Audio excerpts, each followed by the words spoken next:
پښتون اجتماعي ځورول کېږي، اجتماعي ظلم جبر باندې کېږي او د خبرې خلک یې نو څوک دي، ملایان دي، علما دي، مفتیان دي، خاموشه دي.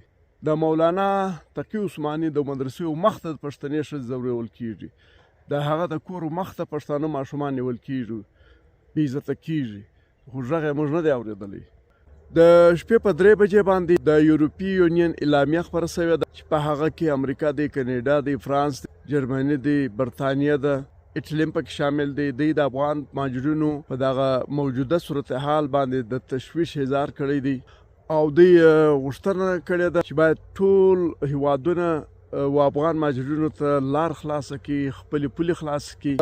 بیا هم هغه خلک، هغه هیوادونه چې تاسو وایي دا غیر مسلم دي، هغو دا د غږ پورته کوي پر روانو 4 ساعتو کې یا په دا 2 ورځو کې به نور غږونه هم پورته شي. هغه ټول غږونه به هغه خلک وي چې هغه غیر مسلم دي یا غیر مسلم هیوادونه دي. او زموږ مسلمانان خو نو دا د په سجدو اخته دي، دا د تسبیح وایي. اوس به هم څوک استنجا وایي، بس تلوار یې داسې بس زر ورسي ماجد ته ورسي، مسجد ته ورسېږي، لمونځ وکړي، په لمونځو اخته دي. دا ړانده، دا کاڼه مسلمانان د دوی و مخ ته دا د ګوره پښتانه څومره ذلیله، څومره خوار در په در د شنه یخته پراته دي، د لوږې سره مخامخ دي، د بې عزتۍ سره مخامخ، دا نه ویني مسجد ویني. بیا ستا د مسلمانانو قبله سعودي عرب څوس خاموشه پاته دي، ترکي، ټول مسلم هیوادونه، ټول عرب مسلم هیوادونه، ټول مسلمانان،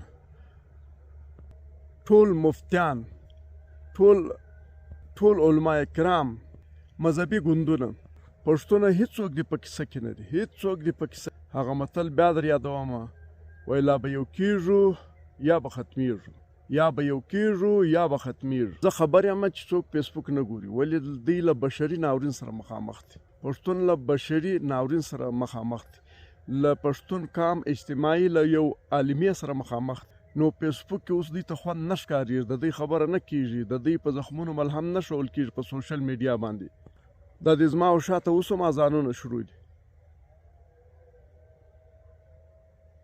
په دا یوه جومات کې به د پښتانه د دغه افغان کډوالو، د دغه معصومو در په درو خلکو څوک غږ ونه کړي، څوک پرې غږ پورته نه کړي. نو پر پښتانه قام اجتماعي ظلم جبر روان دی.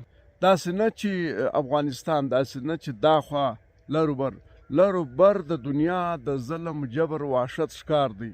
50 کاله دا قام وي، 50 کاله د دې قام وینې توکې. داسې نه چې د دې پښتون خوشحاله دی، داسې نه چې د پېښور پښتون خوشحاله دی، په کراچۍ کې پښتون خوشحاله دی. نو د پښتانه قام لپاره علما کرام، مفتیان، مذهبي ګوندونه، مسلم هیوادونه، مسلمان هیوادونه، دغه یو سوالیه نشان دی. نن د دغه افغان کډوالو، د افغان کډوال چې ټوله دنیا باندې ماته کړه، خپلې کارونه ځینې واخیستو، خپل موټی کول کوي، نن دا د ورته تخته دی وهي په دا څټ کې بس پسې اخی، هېڅ څوک یې د تحفظ غږ نه کوي، هېڅ څوک اواز نه پورته کوي. بیا هم د غیر مسلم ممالکو، امریکا، کاناډا، جرمني، برطانیه، ایټالي، فرانس، د یورپي یونین د دې کور ودان چې دوی غږ پورته کړو. پر روانو 4 ساعتونو کې، پر روانو 2 ورځو 2 شپو کې به نور غږونه هم پورته سي. دغه چې کوم غیر مسلم دی، دا به مسلمان د مسلمان له ظلمه باز. نن هغه وخت راغلی دی چې غیر مسلمان یو بل وایي، یو بل ټکوي، یو بل بې عزته کوي او غیر مسلم یې خلاصوي. غیر مسلم مسلمان د مسلمان له ظلمه خلاصوي.